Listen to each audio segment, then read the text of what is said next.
Buenas tardes. Desde la sección de Pensamiento Marginal le damos la bienvenida a la cuarta sesión de este ciclo de conferencias sobre una de las grandes filósofas del pensamiento español, como es nuestra querida María Zambrano, impartido por la profesora doctora Mercedes Gómez Bresa. Para los que no la conozcan, Mercedes es doctora en Filosofía por la Universidad Complutense de Madrid. Ha centrado sus investigaciones en el ámbito del pensamiento español contemporáneo, dedicando especial atención a la obra de las intelectuales de la Segunda República y la Edad de Plata de la literatura española, especialmente a la de María Zambrano, autora a la que ha consagrado dos ensayos. María Zambrano, El canto del laberinto, en coautoría con María Fernández Santiago Bolaños, y La razón mediadora, filosofía y piedad, en María Zambrano, con el que además obtuvo el premio Gran Vía de Ensayo.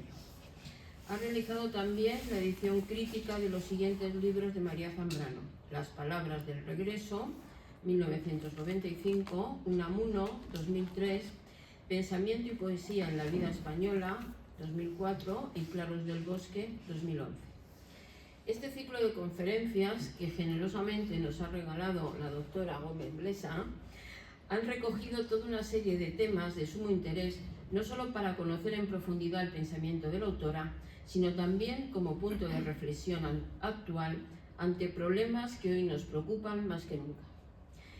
En su primera ponencia del 23 de septiembre, España, delirio, sueño y tragedia, Mercedes, si me lo permite, sí, hombre, claro, lo situó en el contexto que constituye el trasfondo biográfico y filosófico de María Zambrano, que no es otro que el de España en la encrucijada del siglo XX.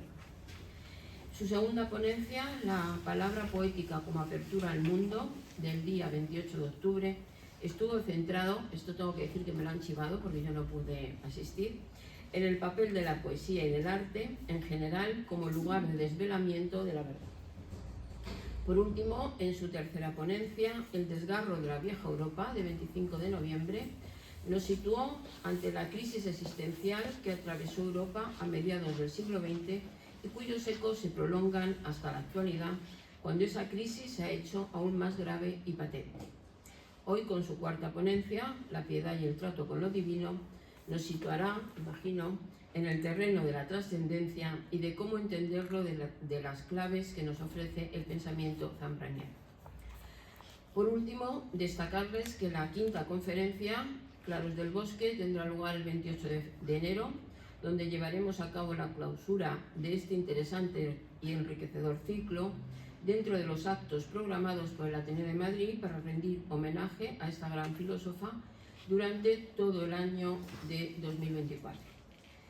Muchas gracias y cuando quieras. Gracias. Bueno, buenas tardes. Muchísimas gracias, Carmen, por la presentación, por la invitación a hacer este ciclo que ya va llegando a su final. Qué pena. Bueno, no sé, tampoco quiero abusar. Bueno, yo hoy les voy a hablar de un tema sobre el que hice la tesis doctoral, que es el tema de la piedad en María Zambrano. María Zambrano, sabemos a través de la correspondencia con Rafael Dieste, con el poeta gallego, que estaba intentando escribir o desarrollar un ensayo que se llamaba Para una historia de la piedad, desde 1945 hasta 1947. Rafael Dieste dirigía una colección en Argentina que se llamaba Atlántida, y dentro de la colección de Atlántida había una línea editorial que era Oro, donde se publicaban ensayos breves, ¿no? La propuesta que hace María Zambrano para esta editorial, ¿no?, para esta colección, es Para una historia de la piedad. La correspondencia con Rafael Dieste nos va a permitir seguir las vicisitudes de este ensayo, que finalmente, por circunstancias personales de la autora, no publicó. Y todo lo que había escrito María Zambrano para este ensayo, pues lo pasó al hombre y lo divino, y se convierte en el tema central realmente de su obra clave, ¿no?, que es el hombre y lo divino. Las circunstancias vitales de Zambrano son verdaderamente dramáticas. Saben ustedes que su madre y su hermana estaban en París durante la ocupación nazi. La madre cae muy enferma. María Zambrano, sin embargo, estaba dando clases en La Habana, en aquel momento viviendo en La Habana con su marido, Rodríguez Andrade. Y llega un momento en que la madre cae muy enferma. La hermana Araceli tenía una pareja, Manuel Muñoz, que había sido fusilado en 1942 porque había sido cogido en Francia por la policía de la Gestapo, había sido encarcelado en La Sante y más tarde fue expatriado, ¿no? Fue llevado a la frontera española y allí fue fusilado. Por tanto, la hermana Araceli había sufrido, estaba en un estado psicológico muy delicado, y esto le obligó a María Zambrano a tomar la decisión de abandonar La Habana, abandonar Cuba para marcharse a París. Cuando llega a París, su madre había sido enterrada 2 días antes y la hermana pues estaba totalmente en un estado de shock psicológico que obligaron a la autora a quedarse a residir durante un largo periodo en París, ¿no? Esto explica por qué María Zambrano, ante estas circunstancias tan dramáticas, no pudo llevar a cabo este ensayo, ¿no? Y ya os digo, más tarde lo introdujo como elemento central de El hombre y lo divino. Yo creo que conviene empezar por una aclaración terminológica de la palabra piedad, ¿no? Para no confundirla con otros términos. Me van a permitir, aunque sea un poco aburrido, pero voy a hacer esa aclaración terminológica para situar mejor el contexto, ¿no? Etimológicamente, el término piedad procede del término latino pietas, pietatis, que según el diccionario etimológico latino-español de Santiago Segura, cuenta con los siguientes significados. Piedad es el conocimiento y cumplimiento de los deberes para con los dioses, la patria, los padres, los hijos y los demás que están unidos a nosotros por vínculos de sangre. Como vemos, piedad hace referencia en todas sus acepciones a un afecto amoroso, de respeto y de trato adecuado, tanto con lo divino, de ahí su significación religiosa de veneración y devoción a los dioses y de cumplimiento del culto religioso, como con la patria, en un sentido ya totalmente profano, que implica el respeto de las leyes de la patria y la asunción de los deberes como patriota, o también con la familia, lo que implica una connotación más afectiva de cariño o amor hacia aquellos de la misma sangre, que incluye también el respeto hacia las obligaciones familiares y la obediencia a la ley paterna. Cabría destacar, pues, que en estas 3 acepciones o significados del término piedad siempre se alude a un sentimiento o afecto de la persona, en este caso de carácter amoroso, que conlleva a su vez un sentimiento de respeto o veneración de lo amado, que se traduce en una obligación por parte del piadoso o tío con respecto a aquello hacia lo que se siente piedad. No es por tanto un afecto pasivo, sino que compromete a una determinada acción o conducta al sujeto que lo experimenta.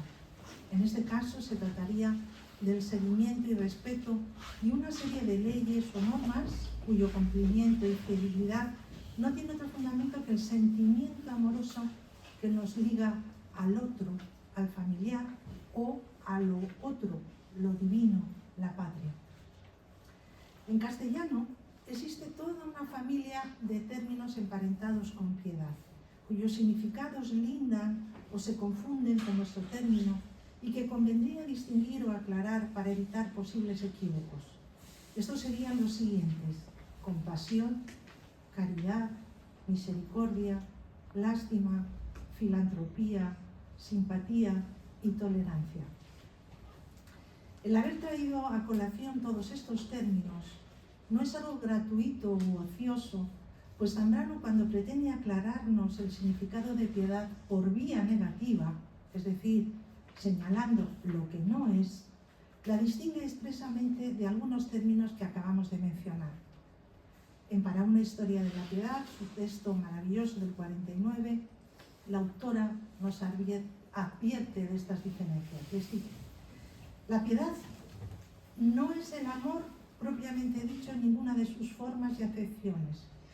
No es tampoco la caridad, forma determinada de la piedad descubierta por el cristianismo. No es ni siquiera la compasión, pasión más genérica y difusa. Y más adelante nos añade, la piedad no es la filantropía ni la compasión por los animales y las plantas. Tampoco debe ser confundida con la tolerancia. Nos dice, tolerancia no es comprensión ni trato adecuado, es simplemente el mantener a distancia respetuosamente, eso sí, aquello con lo cual no se sabe tratar. Es decir, yo respeto a los negros, pero no quiero vivir con los negros. No implica, ¿no? Yo tolero que haya gente distinta a mí, pero no busco el trato adecuado con eso que es distinto a mí. Por tanto, una primera definición de piedad nos la brinda Zambrano en el texto que hemos mencionado antes para una historia de la piedad, y dice así. Llamamos piedad a este sentir cuando es sentido por un sujeto, por un alguien que siente no la realidad de un modo difuso y homogéneo, sino las especies o géneros de realidades que de algún modo ha de tener propicias. Se trata de que una criatura que siente la realidad y al mismo tiempo se siente a sí mismo heterogéneo, distinto de ella. Conciencia de soledad al par que conciencia de participación, de trato. Mire, no les quiero asustar, pero la exposición de hoy es un poco densa. Yo intentaré explicar lo más que pueda, luego tendremos un momento final para aclaración si hay algún concepto que se les escapa o que quiere que les aclare, pero sí que tienen que prestar atención porque realmente la cosa es un poco heavy. En esta definición hay que hacer dos precisiones para evitar equívocos interpretativos. En primer lugar, la piedad zambraniana no apunta hacia un sentimiento de anegación de la propia individualidad en una supuesta totalidad, tal y como plantean las filosofías orientales y la mística anarista cristiana. No. El planteamiento de nuestra autora es otro. No nos habla de una fusión del yo en el uno, una disolución del propio ser en el gran ser, sino de un trato o relación armónica entre dos términos, yo y la realidad, lo que está frente a mí, que pretenden seguir conservando su heterogeneidad, su disparidad, y que no están dispuestos a sacrificarse uno en pos del otro. Consiste, pues, en sentir la totalidad de lo real sin perder por ello el sentimiento íntimo de la propia individualidad. Yo me siento yo, hay una realidad enfrente de mí y yo me tengo que buscar la vida para iniciar un trato adecuado con esa realidad que está enfrente de mí. No sé si han leído a Ortega. Ortega planteaba este mismo problema. Ortega planteaba la necesidad de superar el idealismo. ¿Qué era el idealismo? La idea de que la realidad queda reducida a las ideas de un sujeto, es devorada por la mente de un sujeto, fuera, la realidad está dentro de mí, por tanto no hay nada fuera de mí. Ortega, por tanto, plantea que para superar el idealismo, la realidad radical, lo primero que hay es la vida. ¿Y qué es la vida? Una interrelación entre el yo y las circunstancias, entre el yo y lo que me rodea. Por tanto, Ortega intenta superar ese idealismo buscando ese trato con una realidad exterior a mí, admitiendo que hay algo exterior al sujeto, que Ortega lo define como contravoluntad, lo que me resiste, lo que es distinto a mí, lo que es lo otro de mi yo, lo que tengo enfrente, ¿vale? Ortega, sin embargo, dirá que las categorías de la tradición metafísica, los conceptos o ideas con las que intentamos expresar esa realidad que está enfrente, no son válidos, porque es una concepción del ser estático, que no cambia. Por tanto, lo que nos propone Ortega es cambiar esas categorías o conceptos con los que intentamos expresar esa realidad. Él habla del ser para la muerte, de la temporalidad, de la vida, etcétera, etcétera, etcétera. Yo no me da tiempo a meterme explicando esta filosofía orteguiana. Pero lo que sí que quiero hacerles, llamar la atención, es cómo María Zambrano parte de esta superación o intento de superar que intenta hacer Ortega, pero ella le va a dar un giro más allá, planteando este problema siempre en términos sagrados o religiosos o espirituales. Ella se va a plantear la necesidad de buscar un trato adecuado de aquello que está frente a mí. Pero, ¿qué es eso que está frente a mí? ¿Qué es a lo que María Zambrano llama realidad? Y ahí es donde me voy a meter ahora. ¿Vale? Para María Zambrano, la realidad, lo que me resiste, es lo que ella llama lo sagrado. ¿De acuerdo? Bueno, voy a meterme en esto. Si me dejan ir a ¿verdad?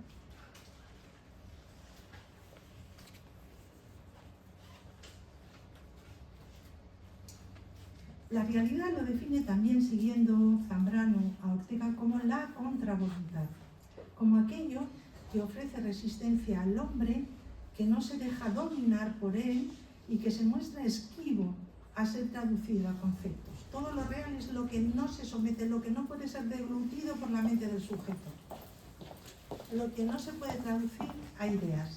Es el elemento rebelde que siempre está como nuestro otro, como lo irreductible al ser humano. Zambrano le aplica el nombre de lo sagrado, atribuyéndole el significado que a este término dio Rudolf Otto en su conocido ensayo Lo Santo. Para Otto, lo sagrado o luminoso puede ser definido primero como mysterium. Lo misterioso, la realidad misteriosa que tenemos enfrente, alude siempre a lo inefable, a lo imposible de explicar con palabras, para lo que el silencio es la mejor respuesta que puede dar el ser humano. La segunda definición de lo santo, lo sagrado, según Otto, es tremendum. ¿Qué significa tremendum? Asombro o temor humano ante la presencia de una fuerza poderosa, inexplicable, formidable, digna de respeto, pero imposible de verbalizar. Y por último, como fascinans, fascinación deslumbrante por aquello que se teme y que despierta una veneración o respeto referencial. Para Zambrano, lo real tiene esta connotación de misterio que fascina al mismo tiempo que se teme. Pero para la autora, el misterio no solo rodea exteriormente al sujeto, como aquella realidad desconocida que lo circunda. Imagínense los hombres primitivos. ¿Cómo vivirían los hombres primitivos en el origen de nuestra civilización? ¿Cómo sería la realidad que les envuelve? Hay un montón de fenómenos que padecen, pero no saben por qué lo padecen, no saben las causas que desencadenan los fenómenos naturales. La realidad es puro enigma, puro misterio. Al comienzo, eso que desconocemos, que tenemos enfrente, aparece como un misterio indescifrable que nos agobia porque no sabemos por qué pasan las cosas, todavía no hemos encontrado una explicación racional a los fenómenos físicos y al mismo tiempo veneramos y tememos porque nos convertimos en sujetos que padecen esos fenómenos naturales. No sé si me entienden. La realidad es algo que agobia porque no la entendemos. Este carácter de misterio, el carácter fascinante de la naturaleza, el asombro que produce la naturaleza, los fenómenos naturales que todavía no son capaces de ser explicados. Pues bien, para la autora además, el misterio no solo rodea exteriormente al sujeto como aquella realidad desconocida que lo circunda, sino que también radica en el propio interior del hombre, de tal modo que lo real, según nuestra autora, solo se hace presente en las entrañas, en lo más íntimo del alma. Es decir, el misterio no solo está fuera, sino que está en nuestro propio interior. Somos extraños de nosotros mismos. Nosotros somos misteriosos, no sabemos a qué responden nuestros actos. No sabemos realmente por qué actuamos, cuál es el origen de nuestra propia conducta. El misterio, nos dice Zambrano, no se halla fuera, está dentro y en cada uno de nosotros, al par que nos rodea y envuelve. En él vivimos y nos movemos. Una de las definiciones, por tanto, que da Zambrano de la piedad es justamente saber tratar con el misterio, con esa realidad luminosa, mágica y fantasmagórica que envuelve al hombre, con la que el hombre en otras épocas pasadas sabía mantener un estrecho trato. En este sentido, el término zambraniano de piedad se acerca más al término griego de eusebeia, que se define como un halago y un trato cuidadoso con los dioses y al cumplimiento de los ritos u ofrendas que tal trato exige. Este mismo respeto implica un cierto temor por el incumplimiento de las leyes divinas ante los posibles castigos de los dioses. Este significado griego de la piedad es recogido por la autora en su propio concepto de piedad como una de sus acepciones. Como veremos más adelante, en la breve historia que de la piedad traza en el capítulo 2 del hombre y lo divino, la autora identifica la vieja piedad como el primer momento de la historia con la mitología de los dioses de la religión antigua. Es decir, con el modo de tratar con la divinidad que tenían los hombres de la Grecia arcaica. El significado del término zambraniano está más cercano, por tanto, al concepto griego de piedad que al significado que se le ha atribuido a este término dentro de la tradición cristiana, en donde se suele identificar la piedad con la caridad y la compasión, esto es, con el hecho de compartir y auxiliar el dolor de otro ser humano. No obstante, es preciso apuntar que la piedad zambraniana posee un significado mucho más amplio que esta piedad griega, pues para la autora este término significa un saber tratar adecuadamente no solo con la divinidad, sino con toda especie de realidad que no se encuentre en el mismo plano vital del hombre. Es decir, supone, como ella dice, el saber tratar adecuadamente con lo otro, y ese otro, lo real, en boca de Zambrano, adquiere un amplísimo registro. Hace referencia no solo a aquellos seres humanos que no comparten nuestro mismo plano vital, por sentirlos distintos y distantes de nosotros, el criminal, el loco, el enfermo, sino también aquello que se sitúa en un plano suprahumano, como hemos dicho, el mundo de la divinidad y de lo maravilloso, como un plano también infrahumano, saber tratar con el mundo de la animalidad, de lo monstruoso, de lo demoníaco, de los sueños y de la muerte.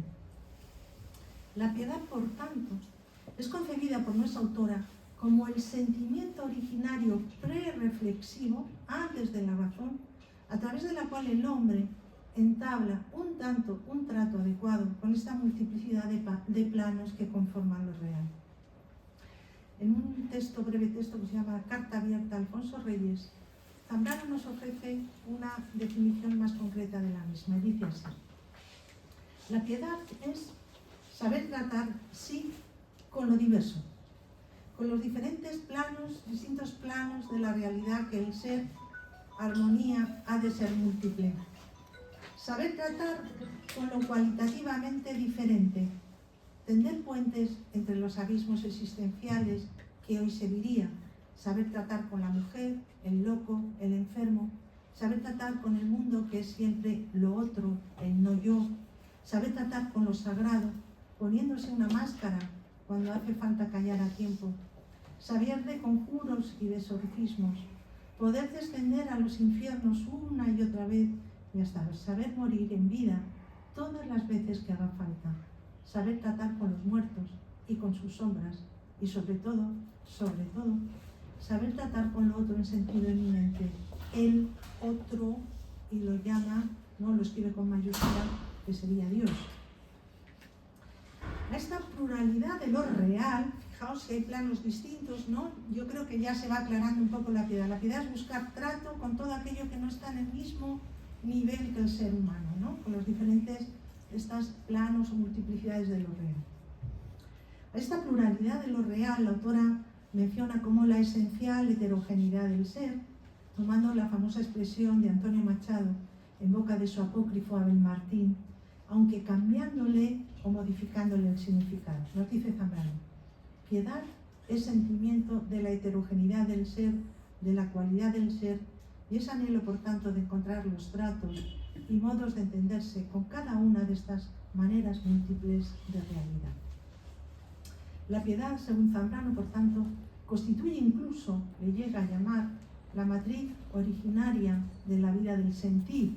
¿Por qué? Porque el sentimiento es lo que nos une, nos pone, nos conecta con el mundo, y por tanto la piedad es el sentimiento básico que nos permite relacionarnos con la realidad en sus diferentes seres, tipos de seres, en esa multiplicidad, ¿no?, de planos. El género supremo, por tanto, la piedad, de una clase de sentimientos llamados los amorosos o positivos. La piedad, una vez hechas estas aclaraciones terminológicas, hemos de abordar la cuestión de la intencionalidad que esconde para nuestra autora este tema. ¿Por qué Zambrano reivindica desde el ámbito filosófico un sentimiento eclipsado en nuestros días? La respuesta hay que buscarla en el intento de nuestra autora de superar el individualismo presente que mantiene al sujeto contemporáneo encapsulado en un angustioso solipsismo, en una angustiosa soledad. Dice así Zambrano: ¿cuál es nuestra situación como hombres en el universo?, se pregunta Zambrano. Y la respuesta sube a la conciencia de inmediato, como que estaba así antes de ser formulada la pregunta. Estamos solos como hombres frente y entre las cosas. Las dominamos, las manejamos, pero no nos entendemos con ellas. La raíz de este solipsismo la sitúa Zambrano, como siempre, como si han seguido el curso, lo van a ver ustedes, repetido, lo sitúa en los fundamentos metafísicos del racionalismo y el idealismo, que promueven una exacerbada fe en la razón, una concepción intelectualista del ser humano, del hombre como un ser racional, y dicha concepción inhibe, no tiene en cuenta su afectividad, esta afectividad originaria, esta piedad, este sentimiento originario a través del cual nos sentimos partícipes de la totalidad. Al reducir al hombre a un mero ente racional, inhibimos, ¿no?, este sentimiento que nos hace sentir en comunión con lo otro, ¿no?, tener una sensación de totalidad, de unidad con lo real. Les leo un texto de Zambrano. La idea de que el hombre es ante todo conciencia y razón ha llevado a que el hombre solo se considere semejante a otro hombre.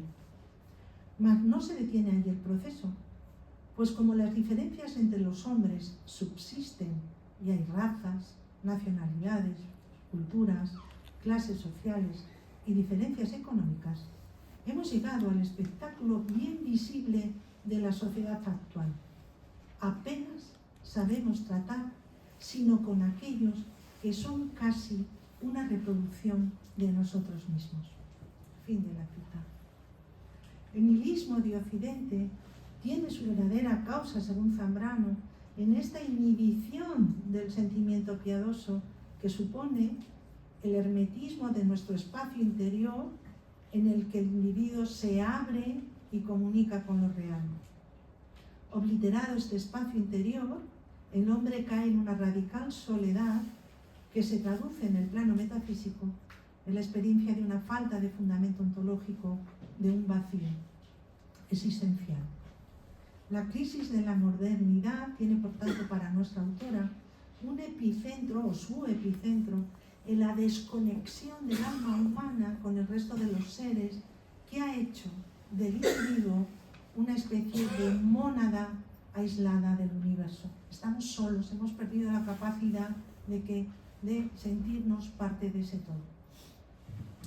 Despertar de nuevo en el corazón del hombre este sentimiento piadoso hacia el todo, la afectividad primera de sintonía con el mundo, apunta en Zambrano hacia una superación de esta crisis contemporánea y una superación del idealismo que reducía la realidad al sujeto y negaba lo otro, todo aquello que no fuera sujeto.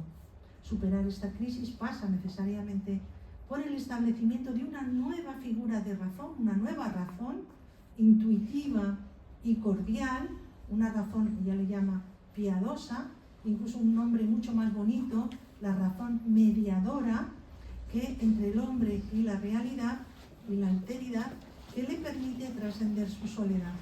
Este nuevo logos mediador, esta nueva razón mediadora, es el antecedente claro de lo que más tarde será, a partir de Claros del Bosque, la razón poética. Bueno, yo no sé si van comprendiendo, yo sé que es difícil, que es un poco lioso, pero yo creo que tiene muchas consecuencias interesantes este concepto, ¿no? Y de enorme actualidad, ¿no? Toda la idea de hablar o tratar con los inmigrantes, con los migrantes, con los que no están en nuestra misma cultura, toda la relación, por ejemplo, de tratar con las personas que están en un grupo. ¡Uy! Madre mía. No pasa nada. Bueno, borra esto para que... Lo estaba viendo venir, pero bueno, no me he atrevido a... Bueno, el caso es que no sé lo que les estaba contando. Los inmigrantes. Sí, la capacidad de buscar los tratos con aquello que no está en nuestro mismo plano.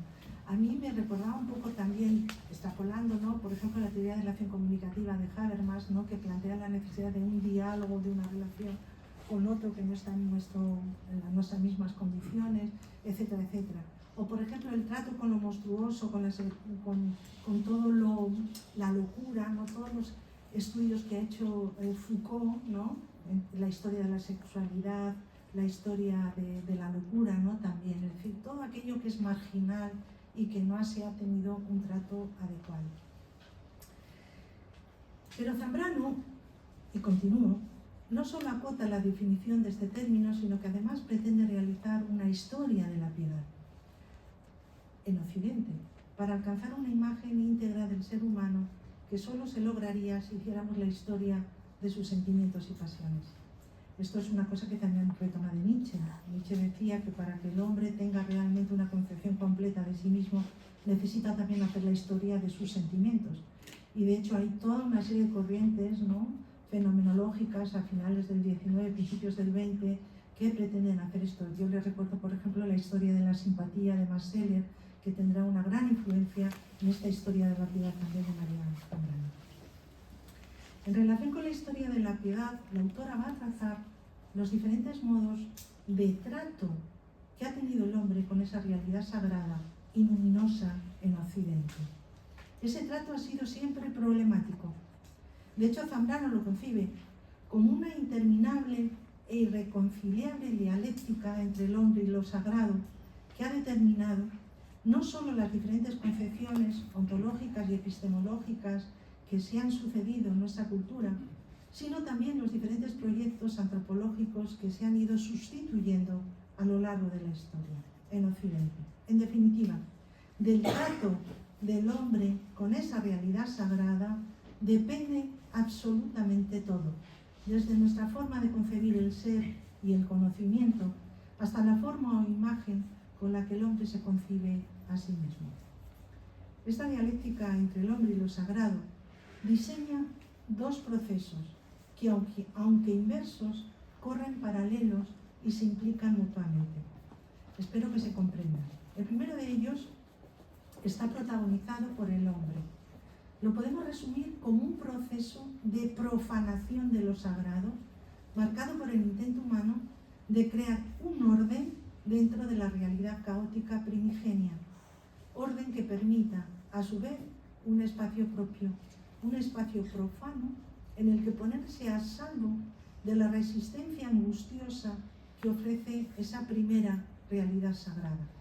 Este proceso de profanación lo llama también nuestra autora como un proceso de deificación del hombre, en tanto que en él el ser humano busca apropiarse de las características de lo divino, esto es, de una existencia propia e independiente.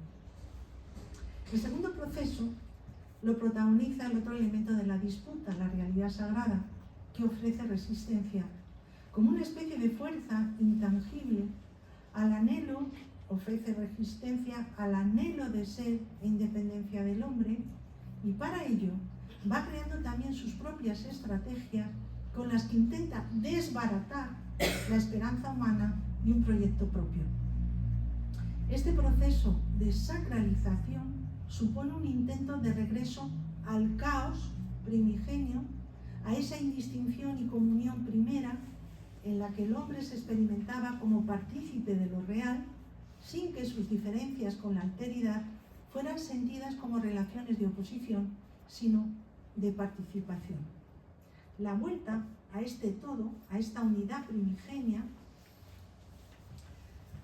para formar una unidad con el resto de los seres, no ha de interpretarse ingenuamente como una vuelta al paraíso o una supuesta edad de oro. Más bien Zambrano la interpreta como la recuperación de la originaria forma de relación del hombre con lo real, relación fundamentada en la comunión y no en la exclusión de lo otro.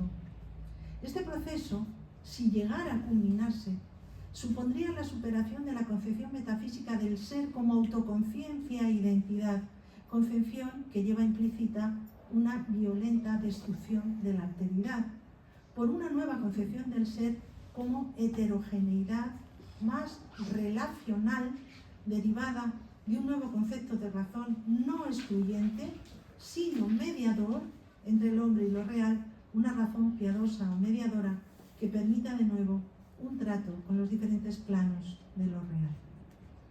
La alternancia de estos dos procesos contrarios, profanación, ¿no?, y resacralización, marca el desarrollo de nuestra cultura según nuestra autora. Es más, la historia de Occidente puede ser interpretada como las diferentes fases que atraviesa este doble proceso, como los diferentes momentos de profanación y sacralización que se han alternado en la cultura occidental desde sus mismos inicios. Ciertamente Zambrano diferencia tres grandes etapas en este problemático trato del hombre con lo otro. Tres momentos distintos de la piedad, que son la piedad antigua o vieja piedad, que corresponde con la época mitológica, la nueva piedad, que corresponde con la filosofía, y el eclipse de la piedad, que es la época contemporánea, ¿no?, ya con el materialismo, ¿no?, podemos decir, el positivismo materialismo, y surge a partir del idealismo. Les voy a contar brevemente un poquito de cada una de estas fases, ¿no? La primera forma de la piedad, la primera forma de trato del hombre con esa realidad sagrada, según Zambrano, es el sacrificio, con el que se inicia la primitiva religión griega. Esta religión cifra su originalidad en el hecho de no estar fundamentada en una revelación, como la religión judío-cristiana, sino en haberse iniciado ante todo como una forma de culto. Estamos hablando de la antigua religión griega, ¿no? La primera forma que tiene esta religión empieza como una forma de culto, de oficio, de rito, de sacrificio. La necesidad del sacrificio en el hombre nace de su deseo de aplacar el temor y la angustia que experimenta ante el carácter hermético y enigmático de la realidad sagrada que tiene en torno. El hombre primitivo, el hombre de nuestra cultura, el origen de nuestra cultura, vive en una realidad que no entiende, que le agobia porque no sabe por qué pasan las cosas, y la única manera que tiene de iniciar trato y superar ese agobio, lo que María Zambrano va a llamar el delirio persecutorio. ¿Por qué es un delirio persecutorio? Porque el hombre se siente visto sin ver quién le mira. La realidad viene a ser como una deidad desconocida, ¿no? De hecho, saben que la primera forma de divinidad que tiene la antigua religión griega es el Deus asconditus, el Dios desconocido que no tiene rostro, al que se le erige un ara. Por tanto, ¿qué ocurre? Esa realidad que yo me agobia porque no la entiendo, no sé por qué pasan las cosas, yo me siento observado, pero no puedo ponerle un rostro a quien me mira. ¿Cómo puedo yo tener ese trato con la realidad que me agobia, con ese Dios desconocido? Si yo a ese Dios o a esa realidad opaca, hermética, cerrada, desconocida, misteriosa, si yo a esa realidad o a esa divinidad le ofrezco lo mejor que yo tengo, ¿no? Le hago la ofrenda de los mejores frutos, los primeros, las primicias, ¿no? Las primeras frutos de cada cosecha, yo puedo intentar que se muestre bien conmigo, ¿no? Y entonces, ¿qué ocurre? A lo mejor consigo la realización de una hierofanía, de la manifestación de esa realidad sagrada que adquiera un rostro al que yo poder preguntar, lanzar mis preguntas para deshacer el misterio, el arcano de lo real. No sé si me van entendiendo. La única manera que yo tengo de tratar con esa realidad enigmática es buscarme el trato adecuado con esa realidad que es el sacrificio. Te ofrezco cosas para que tú me seas beneficioso, no me mandes plagas, no me mandes enfermedades, no me mandes me des un momento de tranquilidad para que mi vida pueda desarrollarse con tranquilidad. Fíjense que esa tranquilidad que te da el hacer el sacrificio, intentar que los dioses, o el dios, en este caso el deus asconditus, no nos manden plagas y esas cosas, es lo que permite que surja el mundo profano, el mundo del ser humano frente a esa realidad divina, sagrada, entera. María Zambrano hace derivar el mundo profano gracias a la aparición de estos dioses. De hecho, el deus asconditus se va a transformar luego en el politeísmo griego y va a aparecer ya el Zeus, ¿no?, de todo el mundo olímpico, los dioses olímpicos, en los que a través de los ritos religiosos, de los sacrificios, los dioses, el hombre, puede encontrar el favor, tener contento a los dioses para que los dioses no le castiguen y no le manden mal. Imagínense, además, en esta época el hombre todavía no se considera dueño de sus actos, no ha estrenado todavía su libertad, su moral. ¿Por qué? Porque consideran que la causa, el origen de su conducta se debe a los dioses, al fatum, ¿no?, al de los dioses. Todo está marcado por el destino de los dioses. El hombre es una especie de marioneta que es dirigida por esos dioses, y lo único que puede hacer como ser humano es siente temor y veneración por esos dioses que están ahí, que le pueden ser favorables o no, le pueden mandar castigos, ¿no?, desde enfermedades hasta inundaciones, etc. Y lo único que puede hacer el hombre es buscar la manera de tratar a esos dioses para que esos dioses le sean favorables. Y eso es únicamente a través del oficio del rito del sacrificio. La primera forma de conocimiento que tiene esta época, ya cuando aparecen los dioses, son la forma poética. La forma de saber propia de esta etapa primera es la forma poética, las cosmogonías de Hesíodo y de Homero. El trabajo de los guías, ¿no?, la teogonía de Hesíodo, al igual que la Odisea y la Ilíada, que hablan de ese mundo de los dioses, al no existir un libro sagrado, al no existir ningún libro sagrado en la antigüedad griega, solamente son estos primeros poetas que nos informan de cómo surge el mundo, cómo al principio era el Erebo, la noche, ¿no?, el caos, del caos surgió Erebo, la noche, de la noche surgió la madre tierra, cómo a través de unos dioses, el nacimiento de unos otros, se va explicando el origen del mundo. Por tanto, podemos decir que estas cosmogonías, que están escritas en forma de poesía, son la primera forma de saber, de explicación que va encontrando el hombre para poder dar orden a esa realidad, a esa naturaleza caótica que desconoce. ¿Lo van entendiendo un poquito? La segunda forma de saber, más importante también que existe en esta piedad antigua, es la tragedia. ¿Por qué? La tragedia griega no hay que entenderla como la entendemos hoy en día, como una mera representación escénica o teatral, sino que era un tipo de rito muy cercano a los ritos sacrificiales, pero tenía un carácter de oficio religioso. La tragedia griega, ¿qué viene? ¿Cuál era la función también que tenía según María Zambrano? Recuerdan que les he dicho que el caos y el misterio no solamente estaba fuera, sino que también estaba en el interior del hombre. ¿Qué hace la tragedia griega? La tragedia griega lo que hace es expresar esos sentimientos, esas pasiones, ese lado más irracional, inconfesable del ser humano. Nos hace abrirnos el corazón y mostrarnos nuestras pasiones más bajas, nuestros sentimientos más deleznables, los celos, la envidia, la ira. Toda la tragedia griega es una exposición, una especie de catálogo de los sentimientos más vejatorios del ser humano. ¿Hasta dónde puede llegar el ser humano? Matar por celos, matar por envidia, te cargas a tu hermano, a tu madre, etcétera, etcétera. El asesinato, los crímenes, todo se manifiesta en la tragedia. La tragedia nos hace ver hasta dónde es capaz de llegar el ser humano con esos sentimientos, ¿no?, tan deleznables. Y en el fondo sigue siendo un ser humano. Por tanto, la tragedia, quien ve la tragedia sabe lo que le puede pasar. Si hace lo mismo que el personaje de la tragedia, tiene un carácter también didáctico, ¿no?, ejemplarizante. A esta persona, Edipo, por no saber quién es, resulta que acaba casándose con su madre y tiene 4 hijos y un incesto, ¿no? ¿O qué le pasará a Antígona si resulta que entierra a su hermano muerto en contra de la ley que marca su tío Creonte?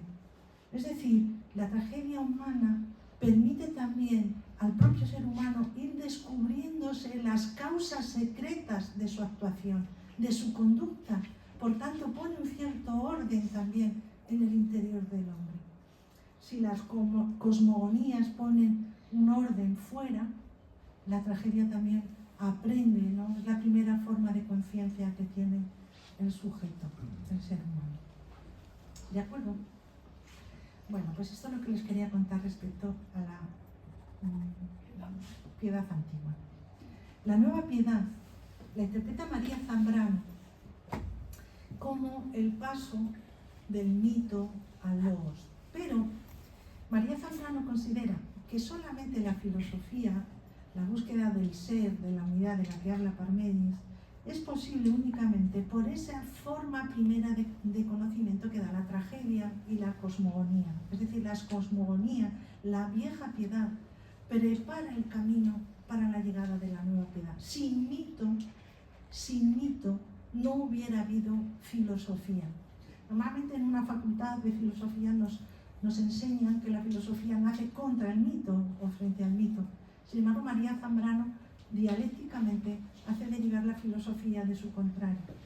Sin esa tranquilidad, esa primera forma de conocimiento que ofrece las cosmogonías y la tragedia griega, no hubiera sido capaz, no hubiera sido posible el primer conocimiento del ser, que es la filosofía. ¿Qué plantea la filosofía? La nueva piedad, la filosofía, va a acabar con la vieja piedad. Y en ese sentido, esa primera, es decir, va a acabar con el trato que tenían los antiguos griegos con la realidad y con sus dioses. La filosofía implica ya un comienzo del territorio de lo profano, de lo meramente humano, inicia el camino. Y este caso se inicia, por supuesto, con el ser de Parménides. Ella habla del ser de Parménides. ¿Qué hace el ser de Parménides? Ser como es, no sé si recuerdan la filosofía griega, pero la teoría eleática del ser de Parménides dice que el ser es único y que la multiplicidad de cosas que hay en lo real no son más que una máscara, una imagen, ¿no?, una apariencia de ese único ser que hay, único e inmutable. Por tanto, lo que hace desde Parménides, según María Zambrano, es que lo que hace la filosofía es reducir la multiplicidad de lo real, los ricos y distintos planos de lo real, ¿a qué? A una única cosa, que es el ser, sin matices. Por tanto, María Zambrano considera ya que con Aristóteles la physis, la naturaleza, ha perdido completamente ya su carácter misterioso, fascinante, y la physis, la naturaleza, de hecho Aristóteles tiene una obra que se llama así, Física, donde todos los fenómenos ya no responden a causas misteriosas, ni divinas, ni fantásticas, ni maravillosas. Desaparece la idea de lo luminoso, de lo religioso, de lo sagrado, y se convierte en un conjunto de fenómenos que responden a causas naturales. El origen, bueno, él habla por supuesto de motor inmóvil, desde luego, ¿no? Pero es una naturaleza donde el elemento más misterioso, ¿no?, más luminoso, desaparece y se convierte ya pues en una física, ¿no? En un estudio más científico. María Zambrano, sin embargo, distingue un momento de tránsito entre la vieja piedad y la nueva piedad en dos autores, en Sócrates y en Platón. En ellos todavía se mantienen vestigios de la vieja piedad. ¿Por qué? Porque nos recuerda María Zambrano que Sócrates reconocía que su sabiduría era dictada por la diosa Biótima de Mantinea, como un elemento divino, era un saber inspirado por esta diosa. Por tanto, todavía tenían cierto respeto. Y además recuerdan ustedes cómo muere, ¿no? Sócrates, ¿no? Dándole, ¿no? Ofreciéndole un gallo a Asclepios, ¿no? Al dios del inframundo. No, muy bien. No sé por dónde está. Así. El otro momento es Platón. Platón, recuerdan que en sus diálogos están trufados por numerosos mitos que vuelven de nuevo a recuperar ese carácter fantástico, no fantasioso, de la realidad. Por tanto, en Sócrates y en Platón todavía está presente esa vieja piedad, como por supuesto en muchos presocráticos, y con Aristóteles esa referencia ya a lo divino desaparece. De hecho, saben ustedes que Aristóteles fue acusado de impío, de rechazar el trato con lo divino, con los dioses. Este proceso de anulación de lo divino, ¿no? Pues se va a radicalizar, sobre todo en nuestra época, con la llegada del racionalismo y el idealismo. ¿Qué ocurre con el idealismo? Pues que hace, con la llegada de todo el idealismo, supone destruir, como les he comentado antes, la realidad pasa a ser devorada por el sujeto y solo se considera real lo que puede ser traducido a concepto o idea. Les recuerdo la famosa frase de Hegel: solo lo real es real, solo lo racional es real y solo lo real es racional. Es decir, solo entendemos por realidad lo que cae en el contenido de mi mente. Por tanto, el sujeto ha devorado la realidad exterior y en lugar de saber tratar con aquello que está enfrente de mí, ¿qué ha hecho? ¿Qué hace el idealismo? Devorarlo, tragarlo. Por tanto, María Zambrano considera que el idealismo supone el grado cero de lo divino y el máximo grado de lo humano, porque el proceso de profanación de la realidad alcanza su desarrollo máximo porque supone una desaparición absoluta de lo divino. ¿De acuerdo al proceso? Por tanto, llegamos a un momento en que aparece ya. Por eso siempre cifra María Zambrano en la filosofía, lo que caracteriza a la filosofía sobre todo es una violencia, un acto violento de reduccionismo de lo real al sujeto. En lugar de buscar tratar con lo que está enfrente de mí, ¿qué hago? Lo devoro, lo degluto, lo transformo en ideas mías. Y con eso no soy trato, simplemente lo convierto en algo mío, ¿no? Y la tercera fase de la piedad es el momento que comienza, ¿no? El momento presente, contemporáneo de María Zambrano, ¿no? Podemos decir el 20, finales, el materialismo, el positivismo, finales del 19 y todo el proceso del 20, certificada con la muerte de Dios de Nietzsche, ¿no? Ya desaparece todo el proceso de lo sagrado, lo luminoso de la naturaleza y la realidad se convierte pues en algo que es dominado científicamente por el hombre, pero ya ha desaparecido este carácter luminoso, fantástico, ¿no? De esos seres que poblaban, ¿no? que alimentaban esas narraciones de lo maravilloso, de lo miraculoso, pues ya se convierte en una naturaleza, podríamos decir, pues eso, científica, ¿no? De un conjunto de actos que responden a causas naturales. Pronto, ya ha desaparecido Dios, totalmente lo divino y, por supuesto, el carácter sagrado de la realidad.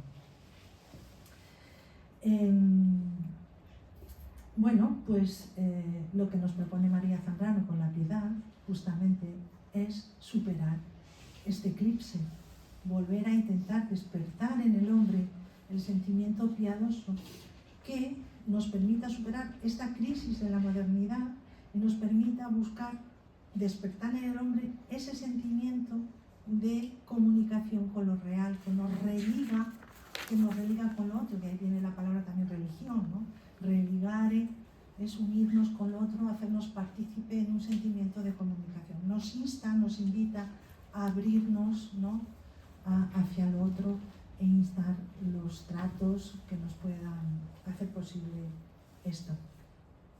En este momento presente del Eclipse de la Piedad, Zambrano va a hacer un giro, ¿no? Y va a decir que una vez que ya el hombre ha desterrado al Dios o a los dioses, a lo divino de nuestra cultura, él se considera como que ya es dueño de sí mismo y de sus actos. Sus actos ya no dependen de una providencia de Dios, una providencia divina, ya no dependen de un factum o de un destino, sino que él es el sujeto y protagonista de su propia historia. La historia se convierte en el escenario que a lo largo del tiempo el hombre va a ir construyendo y logrando mayores cotas de libertad, igualdad, y fraternidad. Se supone, como decía Hegel o todos los ilustrados, que la historia es la gran esperanza de un mundo mucho mejor, de un mundo de la idea de progreso. Sin embargo, María Zambrano dice que la historia también exige sacrificio, porque toda historia avanza muchas veces con el derramamiento de sangre, con el sacrificio de otros. Toda revolución implica muerte y sacrificio. Por tanto, el hombre se creía haberse librado de lo sagrado y del sacrificio, y al final la historia viene a suplantar al viejo Dios, de los viejos dioses, ese Deus asconditus, de la vieja gloria, de la vieja piedad, y viene a representar esa figura de una deidad desconocida que exige también víctimas y sacrificio. El hombre se pensaba haberse librado de ese carácter, ¿no?, de opresión que ofrecía la realidad a través de la ciencia, a través de la historia, y sin embargo la historia acaba ejerciendo ese Deus asconditus, esa vieja deidad que exige también víctima, que exige sacrificio para el avance de la historia. Por tanto, podemos decir que en la cultura occidental se cierra el círculo. Pasamos de una época sagrada, de lo sagrado, para poder salir de esa realidad sagrada, se pasa a lo divino, a las diferentes formas de la divinidad se pasa a la filosofía, al Dios del ser, podríamos decir, y de ahí se pasa a la muerte de Dios y nos centramos en la historia. Pero la historia viene a ser como un nuevo Dios que exige también víctimas y sacrificios. Bueno, pues esta es la historia de la vida. Muchas gracias.